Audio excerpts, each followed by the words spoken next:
Hello everyone, welcome back to my channel. So episode 5 के starting में हमें दिखाया जाता है लिन बायो क्विंटोंग की शिपिंग कंपनी अपने नाम कर लेती है और उसकी शिपिंग कंपनी के पास खड़ी होकर वो अपने डैड की बातों को याद कर रही होती है कि जब वो छोटी थी वो उसी शिपिंग कंपनी के पास अपने डैड के साथ आई थी। और वो अपने डैड से पूछती है कि डैड ये कौन सी जगह है। तो उसकी डैड उसे बताते हैं ये हमारे लिनहाई टाउन का गोदाम है, यहाँ पर लिनहाई टाउन से जुड़ी सारी चीजें स्टोर करके रखी जाती है। उसके बाद यहाँ पर लिन बायो अपने डैड को बोलती है मन में कि डैड आप टेंशन मत लीजिएगा, अब ये पूरा लिनहाई टाउन मेरे हाथों में है। उसके बाद हमें सीन में दिखाया जाता है कि यहाँ पर लिन बायो सारे मर्डर का फोटो एक संदूक में रखी रहती है और उस संदूक को देख रही होती है जिसमें से वो क्विंटोंग के फोटो पर क्रॉस कर देती है। उसके बाद हमें सीन में दिखाया जाता है लिनहाई टाउन का जो पुलिस रहता है वो अपने गार्ड को बोलता है कि लिन बायो के ऊपर नजर रखो। पुलिस वाले का गार्ड बोलता है कि लिन बायो के ऊपर, वो तो मिस्टर जो की होने वाली वाइफ है, मैं उसके ऊपर कैसे नजर रख सकता हूँ। तो पुलिस वाला बोलता है मैं जैसा बोल रहा हूँ वैसा करो, मैं तुम्हारा बॉस हूँ और मेरे ऑर्डर को फॉलो करो। मुझे उस लड़की में कुछ गड़बड़ लग रहा है, उसके बारे में सब कुछ पता करो और मुझे बताओ। उसके बाद हमें सीन में दिखाया जाता है कि यहाँ पर जो लिन बायो को बोलता है कि तुमने क्विंटोंग की शिपिंग कंपनी अपने नाम कर ली, मेरी होने वाली वाइफ तो सच में बहुत तेज है क्योंकि उसने इतना बड़ा बिजनेस इतनी आसानी से अपने नाम कर लिया। बट मैं तुम्हें एक वार्निंग देता हूँ, जितने बड़े बिजनेस होंगे उतने ही बड़े चैलेंजेस भी आएंगे। तो यहाँ पर लिन बायो बोलती है कि जहाँ तक मुझे पता है इस शहर का सबसे बड़ा बिजनेस तो तुम करते हो मिस्टर जो, और वो है ब्लूमिंग हाउस को चलाना। और देखो तुम ब्लूमिंग हाउस को कितने अच्छे से चला रहे हो। तो यहाँ पर जो बोलता है क्विंटोंग को मौत से भी बदतर सजा मिलनी चाहिए थी।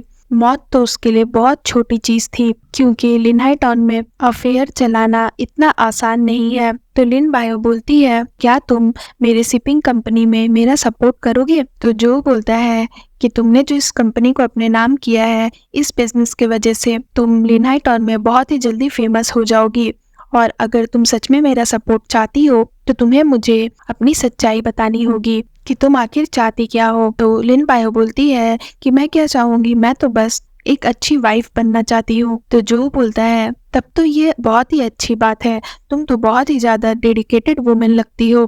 तो लिन बायो बोलती है कि ऑफ कोर्स मैं एक डेडिकेटेड वुमेन हूँ, अगर मैं डेडिकेटेड वुमेन नहीं रहती तो मुझे मिस्टर जो कैसे मिलते। उसके बाद जो लिन बायो के पास जाकर के बैठता है और बोलता है फाइनली अब अपने टाइप की लड़की मिल गई है।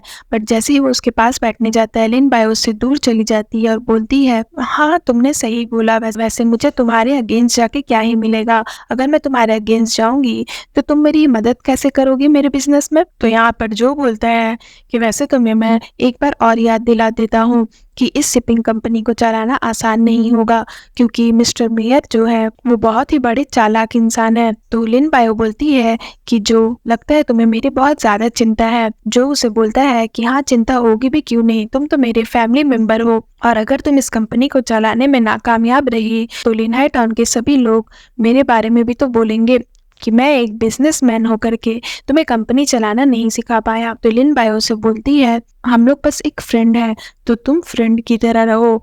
उसके बाद उसे बोलती है कि वैसे जो ज़्यादा सीरियस मत हो क्योंकि अगर तुम ज़्यादा सीरियस हो जाओगे लाइफ में तो बहुत जल्दी हार जाओगे। उसके बाद हमें सीन में दिखाया जाता है कि यहाँ पर लिन बायो कपड़े लेने के लिए कपड़े दुकान पर पहुँचती है। तभी वहाँ पर जो आता है और उसे बोलता है देखो मैं तुम्हारे लिए ये लॉलीपॉप लाया हूँ, ये लिनहाई टाउन का सबसे फेमस लॉलीपॉप है। तो लिन बायो को उस लॉलीपॉप को देखकर अपने बचपन की याद आ जाती है क्योंकि उसके डैड भी उसे वही सेम लॉलीपॉप लाकर दिया करते थे और ये लॉलीपॉप उसकी फेवरेट हुआ करती थी। उसके बाद लिन बायो उस लॉलीपॉप को खाती है और बहुत सैड हो जाती है क्योंकि वो अपने डैड को याद करती है। यहाँ पर जो लिन बायो को देखकर मन में सोचता है कि लिन बायो मैं अब क्या करूं, तुम ही बताओ, मैं तो सच में तुम्हारे लिए सीरियस हो गया हूँ, भले ही इसके लिए मुझे हारना भी पड़ जाए मुझे कोई गम नहीं रहेगा। उसके बाद हमें दिखाया जाता है फ्लैशबैक में 18 साल पहले जो वही लॉलीपॉप लिन बायो को लाकर देता है जब लिन बायो की फैमिली की डेथ हो जाती है उसके बाद। तो यहाँ पर लिन बायो बोलती है इस लॉलीपॉप का टेस्ट तो बिल्कुल पहले की तरह ही है। तो जो बोलता है कि क्या बोला तुमने।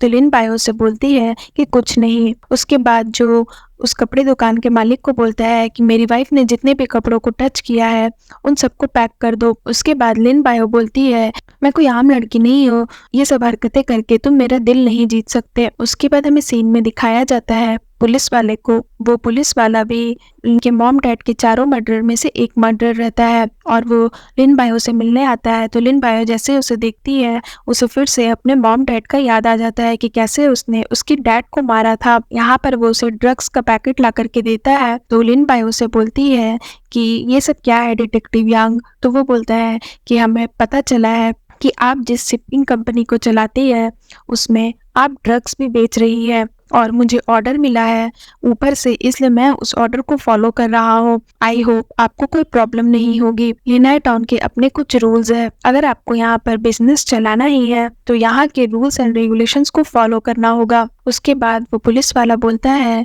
कि अरेस्ट कर लो इस लड़की को और फिर सीन यहाँ पर खत्म हो जाता है। सो फ्रेंड्स, अगर आपको मेरी ये वीडियो अच्छी लगी हो तो प्लीज़ मेरे वीडियो को लाइक करिएगा, मेरे चैनल को सब्सक्राइब करिएगा। मैं जल्दी इसका एक न्यू एपिसोड लेकर के आऊँगी तो उसके लिए वेट करिएगा। सो फ्रेंड्स, आज के लिए बाय बाय, मिलते हैं फिर से एक न्यू वीडियो के साथ।